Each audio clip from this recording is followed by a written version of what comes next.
अब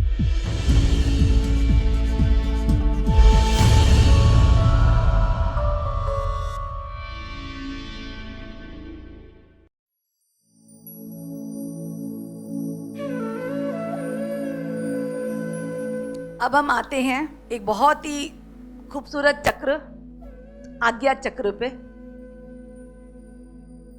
ये जो आज्ञा चक्र है या आज्ञा चक्र है, this is located in the centre of the forehead. ये है हमारा तीसरा नेत्र। ये तीसरा नेत्र जो है ये प्रिडोमिनेंटली भगवान शिव में दिखता है खुला हुआ, but it is possible for human beings also to open the third eye. ये तीसरा नेत्र तब खुलता है जब एनलाइटनमेंट होता है और सारे चक्र जो हैं बैलेंस हो जाते हैं। Now this is the third eye which helps you see the truth. ये रियलिटी क्या है? What is the truth? ये क्यों हो रहा है? ये क्या हो रहा है? And what it is trying to teach me. ये जो चक्र है यहां पर समय डिस्ट्रॉय होता है। जो समय का इल्यूजन है that gets destroyed in the Ajna chakra. और जिसको कहते हैं थर्ड आई, हमारी दो आंखों के बीच में ये तीसरा नेत्र होता है। ये चक्र जो है ये बहुत ही स्पिरिचुअल चक्र है। वैसे तो अनाहत चक्र के बाद सारे चक्र जो हैं वो स्पिरिचुअल चक्र शुरू हो जाते हैं। मूलाधार, स्वादिष्टान और मणिपुर, दे are more chakra dealing with the material world. Anahata chakra से डिटैचमेंट शुरू होता है और उसके बाद अनाहत चक्र में हम अटैचमेंट्स हटाते हैं, विशुद्ध चक्र में हम समर्पण करते हैं और आज्ञा चक्र में हम एक्सेप्ट करते हैं एंड फाइनली क्राउन चक्र में हम ईश्वर में विलीन हो जाते हैं। तो अनाहत चक्र से क्राउन चक्र की जो जर्नी है वो from being human to being God की जर्नी है। It is when we realise our higher self. आज स्वयं को पहचानने के लिए ही तो हमने जन्म लिया है। आज हमारा जो मूल आधार है, the basis of our birth, the foundation of our birth is to experience our self. Something like एक डिब्बे में पपीते का बीज पड़ा है। अब वो बीज पड़ा है, उसको पता ही नहीं है वो क्या है। उसको पता ही नहीं है कि उसके अंदर एक विशाल पपीते का पेड़ है। हम वो ही हैं, हम ऐसी ही इनर्ट कॉन्शियसनेस है। अब वो कॉन्शियसनेस को स्वयं को पहचानना है। मैं क्या हूं? जब मैं उगूंगा तो मैं लगूंगा कैसा? How will I look? How will I look? How am I? What is my property? पर अगर आज दुनिया में केवल एक पपीते का ही बीज होता, क्या वो स्वयं को पहचान सकता था? क्या उसको यही पता लगता कि बड़ा क्या है, छोटा क्या है? वो यही नहीं समझ सकता था कि पपीता बड़ा होता है, मटर छोटा होता है और कद्दू उससे बड़ा होता है। उसको यही नहीं पता होता कि मेरा रंग पीला है, किसी और का नीला होता है, किसी और का हरा होता है। मेरा तना मोटा है, किसी और का तना छोटा है। मेरा जो फल है वो मीडियम स्वीट है, अनार तो बहुत ही मीठा है और करेला तो कड़वा है। उसको समझ ही नहीं आता मीठा क्या है, कड़वा क्या है, कसेला क्या है। क्योंकि अगर वो विभिन्नता क्रिएट नहीं करता तो हम कैसे पहचाने हम कौन है? यस और नो? तो पपीते को खुद को पहचानने के लिए इतने सारे पेड़ पौधे पैदा करने पड़ेंगे ना, तभी तो पहचानेगा मैं कौन हूं, कैसा हूं और मेरे ट्रेट क्या हैं। और जब वो पहचानेगा अपना ट्रेट, वो रियलाइज करेगा, अरे पहला मेरा ट्रेट है मैं जीना चाहता हूं, मूलाधार। दूसरा वो पहचानता है मैं बहुत क्रिएटिव हूं, अब वो क्रिएटिव कैसे पहचानेगा? जब वो रियलाइज करेगा मेरी हर चीज में क्रिएटिविटी है। तो ईश्वर क्रिएटिविटी कैसे रियलाइज करता है? रूप एक, अनेक रूप। तू एक है, तेरे रूप अनेक है। तभी तो हम रियलाइज करते हैं ना हम क्रिएटिविटी हैं। एक creator person will keep on not doing the same thing again and again. Yes और नो? आज एक मिठाई बनाने वाला क्या एक ही मिठाई बनाता है? इतनी बनाता है, इनफाइनाइट। एक पेस्ट्री वाला इनफाइनाइट, एक फैशन डिजाइनर इनफाइनाइट, एक पेंटर इनफाइनाइट। आज हम लोग को इतनी वैरायटी पसंद है। चॉकलेट्स देख लो इनफाइनाइट, ड्रिंक्स देख लो इनफाइनाइट, कपड़े ड्रेस मटेरियल देखो, आज एक लेडी ने दूसरी लेडी जैसा ड्रेस पहना ही नहीं है। मतलब हमारा हर चीज में, चाहे वो गंध हो, स्मेल हो, परफ्यूम हो, चाहे टेस्ट हो, खाने की चीजें हो, चाहे देखने की चीजें हो, चाहे स्पर्श करने की चीजें हो, या सुनने की म्यूजिक हो, इट इज इनफाइनाइट। उससे हमें क्या समझ आता है? We are creators, we are artistic. तो आज पपीते का पेड़ कैसे पहचानेगा कि मेरे अंदर जो कॉन्शियसनेस है वो इनफाइनाइट है? जब वो अलग अलग पेड़ देखेगा और समझेगा कि through all of them what I am is infinite.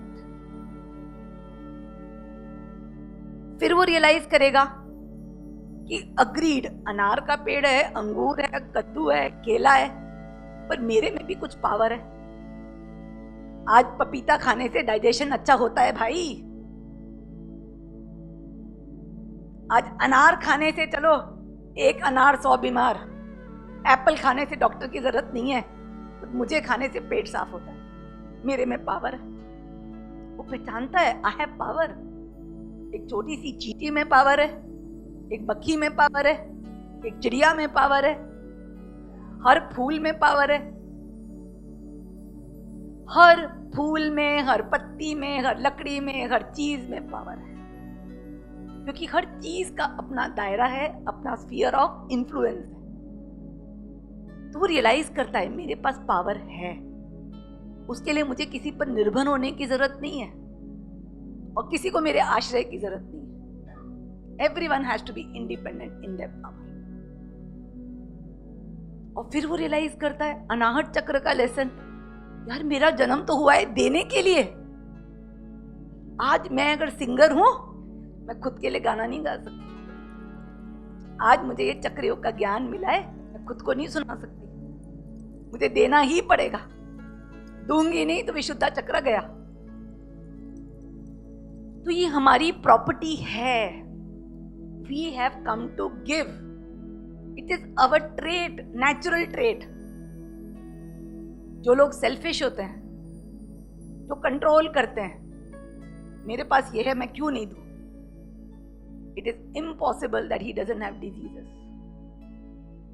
अगर तुम्हें भगवान ने ज्ञान दिया है तो तुम्हें देना पड़ेगा। It is not possible. मेरे साथ समय हुआ था कि जब मुझे सारा चक्र का ज्ञान मिला तो मुझे काफी लगता था कि मैं लोगों को कैसे दूं, क्योंकि मेरा वैसे प्रोफेशन में, बिजनेस में, एक बिजनेस भी है अपना, सबको संभालना पड़ता है। तो मुझे लगता था कि मैं कैसे दूं ज्ञान। ऐसे लगता था बस किताब लिखूं और सबको बांट दूं, भैया लो ज्ञान। जैसे मेरा तो रिस्पॉन्सिबिलिटी तो फिनिश हो। जो मेरे अंदर एक अंदर बोझ आ गया कि इतना ज्ञान है, देना तो है ही लोगों को, कैसे दें? Because you can't not express it, you can not, you have to. चाहे तुम किताब लिख के जाओ, चाहे कोई रिकॉर्डिंग करके जाओ, it has to reach the people. बहुत सारे आर्टिस्ट हैं who were recognized after their death। उनकी पेंटिंग्स जो हैं कहीं ना कहीं स्टोरेज में मिली और बाद में वो फेमस हुए। उन्होंने जीते जी फेमस नहीं किया, but nobody can stop their being famous। आज बहुत सारे महात्मा हैं जो भगवान लोगों के सामने आने के पहले ऊपर चले गए और उनकी बुक्स, उनका ज्ञान वो अभी तक जी रहा है। तो वी हैव टू अंडरस्टैंड हमारा ट्रेड हम केवल देने आए हैं, हम लेने कुछ नहीं आए। आज अगर एक पर्सन का एस्पिरेशन है I want to become an actor, और I want to become politician, और I want to become inventor, और I want to become sportsman, for whom? For others, not for yourself, for others। क्योंकि तुम्हारा सारा जो talent है, सारी जो आइडेंटिटी वो डिस्प्ले होगी दूसरों को, खुद तो देख ही नहीं पाओगे स्वयं को।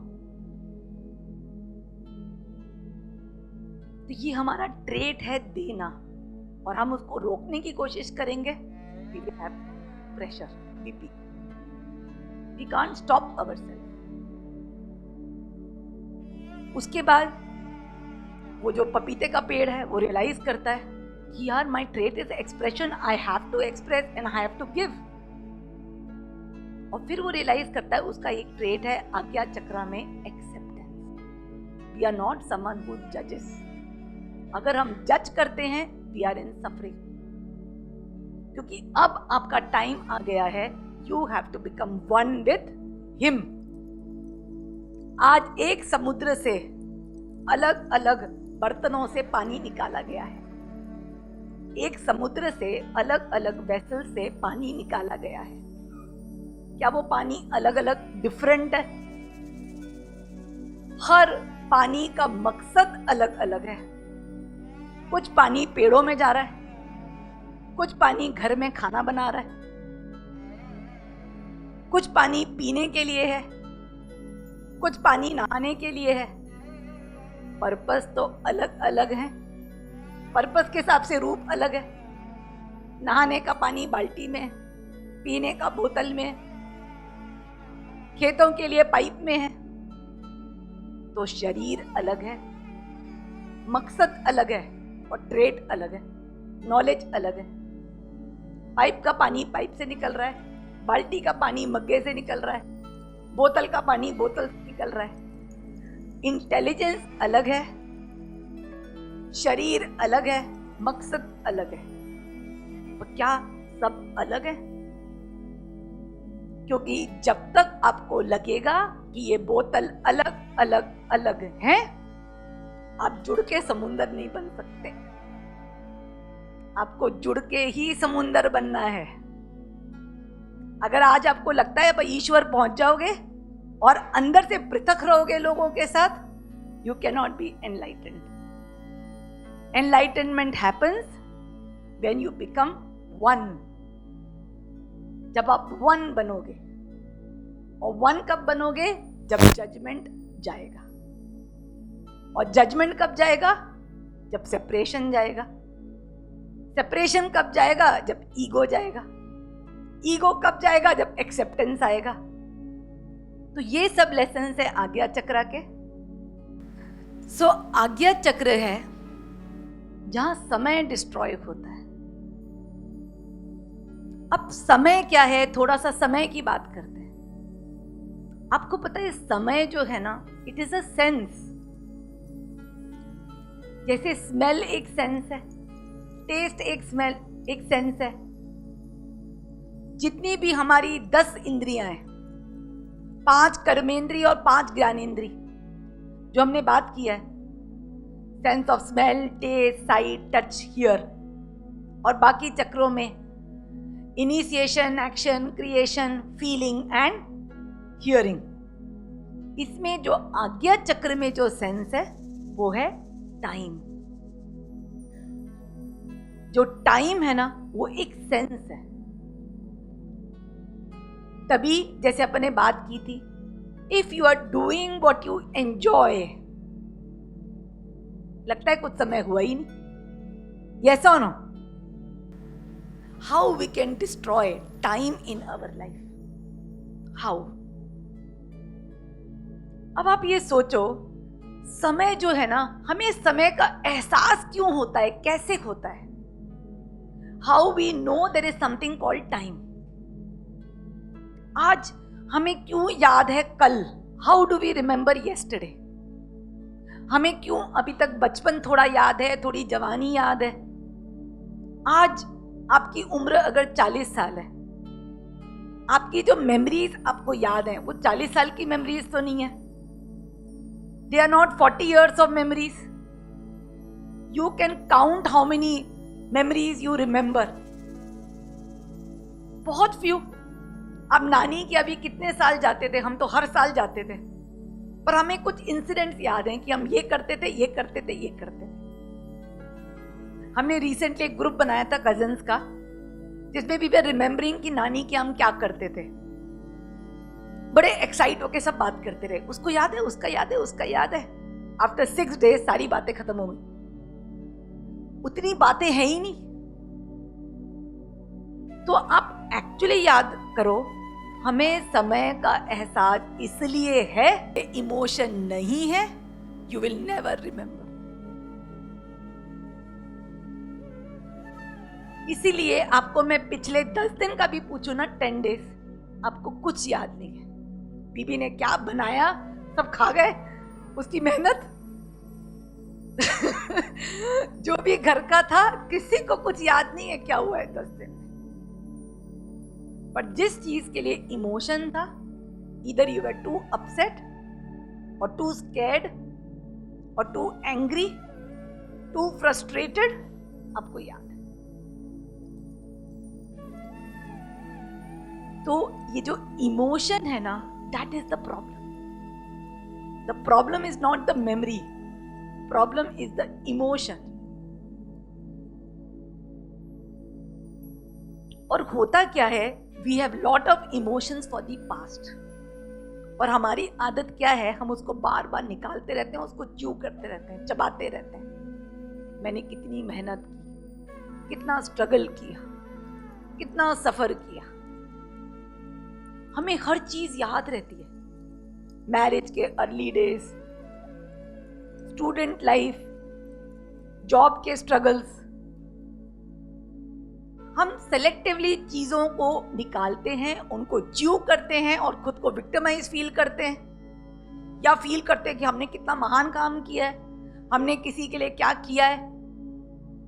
वी ईदर फील बिग और वी फील लेस और वी फील फियरफुल. ना वो बिग था, ना वो लेस था, ना वो फियरफुल था. It was a situation. उसमें आपको कुछ सीखना था. मेरा एक क्लाइंट है यूएसए से, उसकी मैं काउंसलिंग कर रही थी. तो उसने कहा कि मतलब he is a very famous doctor there, और उसने कहा कि भाई मैं लाइफ में ना बहुत स्ट्रगल करता हूं, and I reach a peak and I earn lots of money, and after that what happens is something happens. Either there is a court case, either there is some legal suit on me because of the medicine etc, and I am reduced to zero. Then I again work hard to come up. और मेरे साथ ये बहुत बार हो चुका है. I don't know what to do. मैंने कहा जब आप ऊपर जाकर नीचे आते हो तो आपको लगता कैसे है? कहते मुझे लगा है कि मैं स्ट्रगल करूंगा और ऊपर आऊंगा. फिर मैंने उसकी लाइफ समझी. उसने कहा कि मैं बहुत यंग एज में अमेरिका आ गया था, पर यहां मुझे सेटल होने में बहुत स्ट्रगल करना पड़ा, पर मैंने सोच लिया था मैं स्ट्रगल करूंगा और ऊपर आऊंगा, मैं स्ट्रगल करूंगा, ऊपर आऊंगा. उसके अंदर इतना बैठ चुका है कि जब स्ट्रगल करना बंद हो जाता है, उसको नीचे आना पड़ता है, फिर स्ट्रगल करके ऊपर जाना पड़ता है. He cannot stop the pattern. फिर मैंने उसको समझाया, Are you ready to let go of the emotions? भाई एक गांव वाला आया था पहली बार अमेरिका में. पहली बार he came to a place, he didn't know the language, it's a different country, you have come to settle, you have come to get bigger success. भाई कुछ तो मेहनत होगी ना. It's a transition. It's not a मेहनत. It's a learning. You call it struggle, you call it suffering. और मैंने कहा अब तुम्हारा ईगो इतना खुश होता है कि मैं स्ट्रगल करके ऊपर आता हूं, और जब लाइफ में स्ट्रगल खत्म होने लग जाते हैं, यू कांट टेक इट. तो उसको मेरे को मेडिटेशन करके रिलीज कराना पड़ा कि मैं स्ट्रगल करके ऊपर आऊंगा। उसको ये सीखना पड़ा कि मैं ऊपर आ चुका हूं, अब मैं वही रहूंगा। सो अंडरस्टैंड कि हमारा जिस इमोशन के साथ हम अपनी मेमोरीज को स्टोर करते हैं, वो मेमोरीज हमें बार बार याद आती हैं, and that gives us the sense of time. उससे हमें समझ आता है कि समय होता क्या है। Similarly this is called past, similarly future.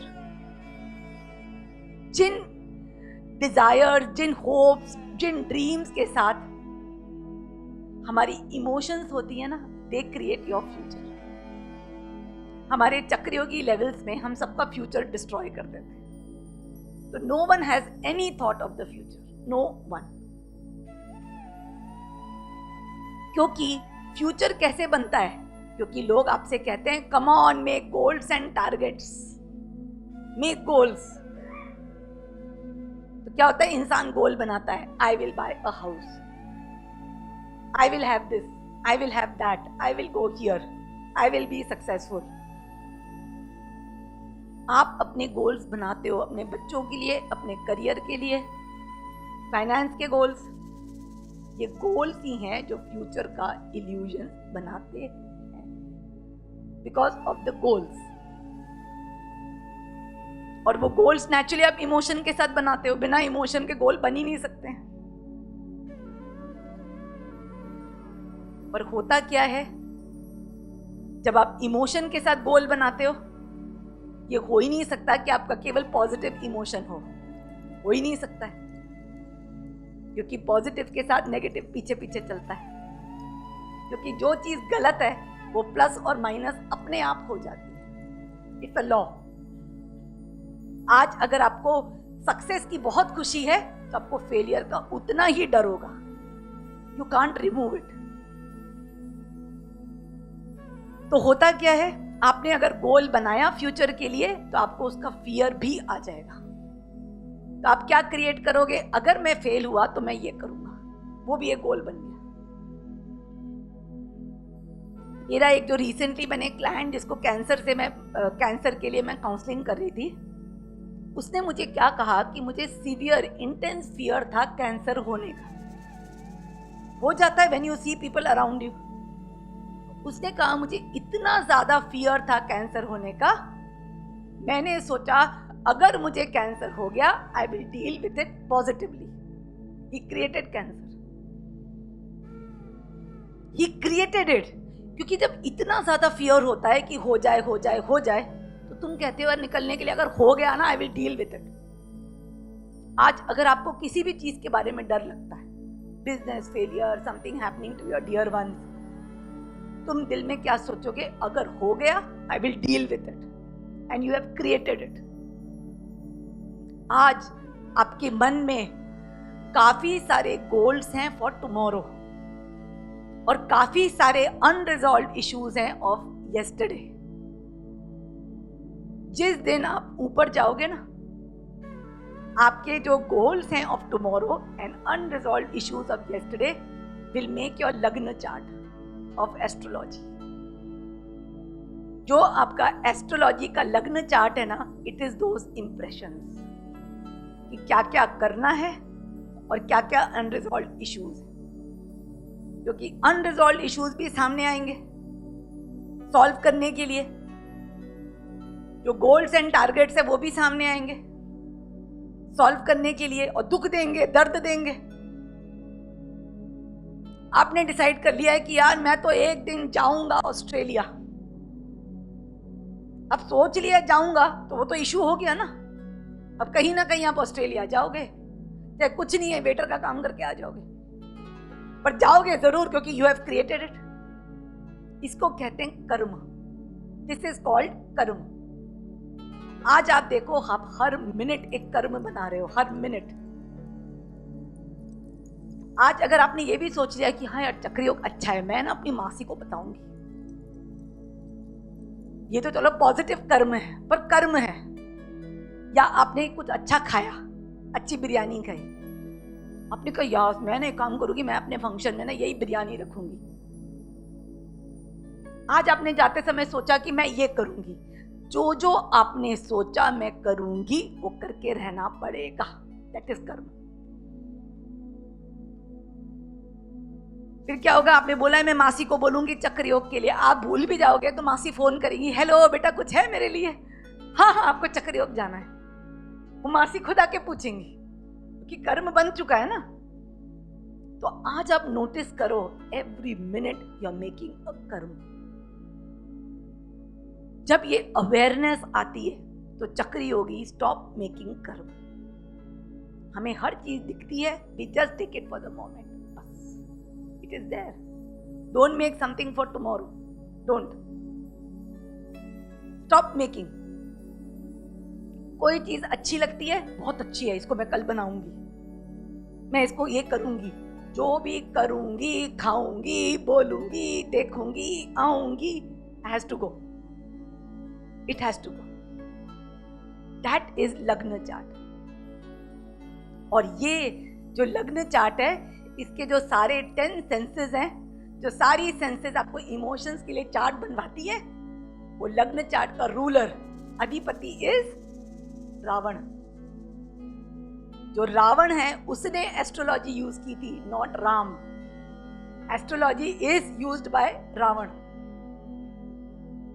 और आपको पता है कि जो भी एस्ट्रोलॉजी में जो लिखते हैं या जो बताते हैं, इट इज ओनली रावण की सारी जो प्रवृत्ति है।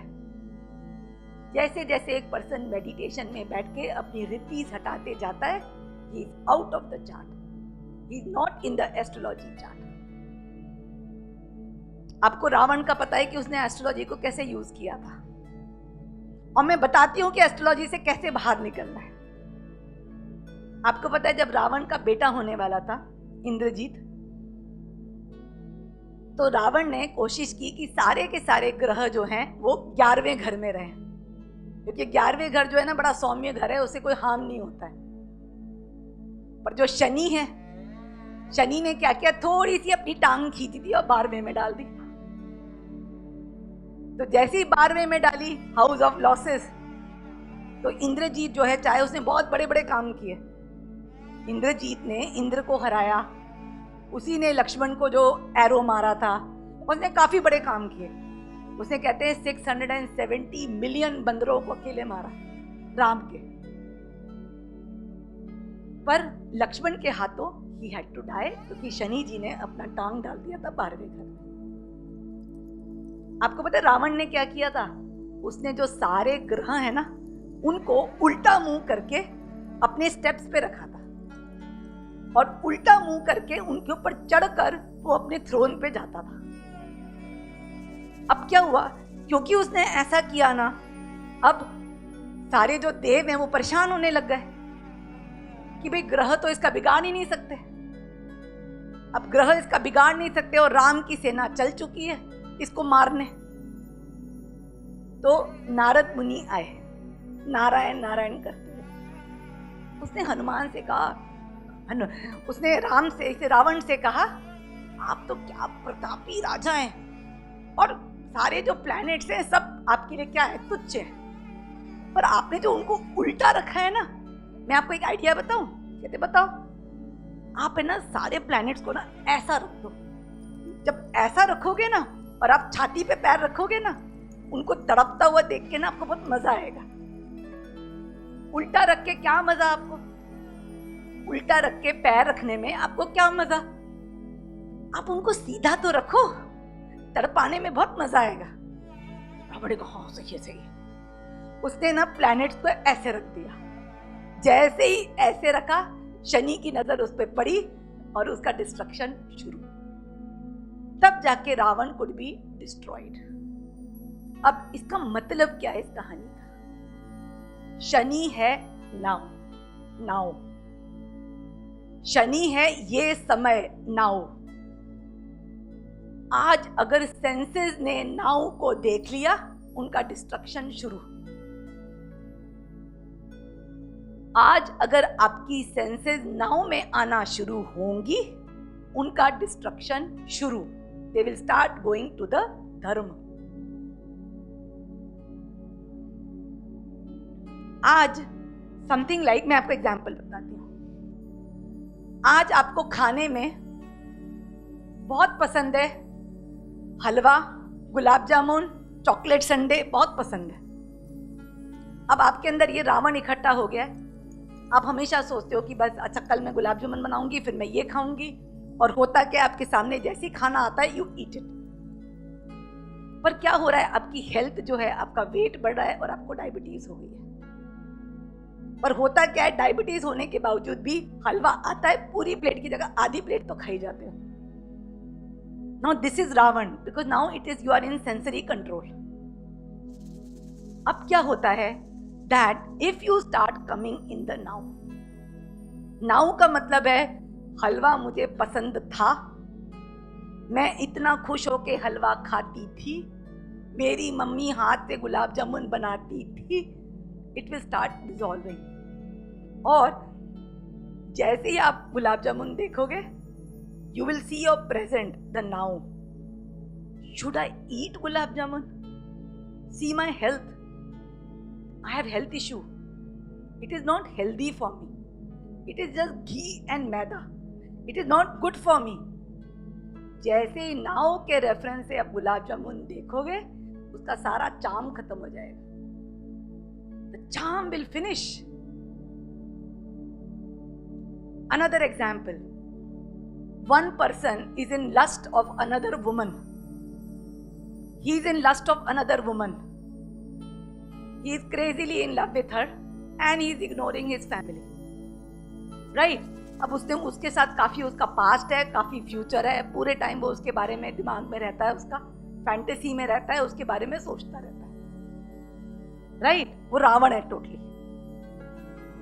अब वो घर में बैठा है, उसके ऊपर शनि का थोड़ा सा आशीर्वाद हुआ।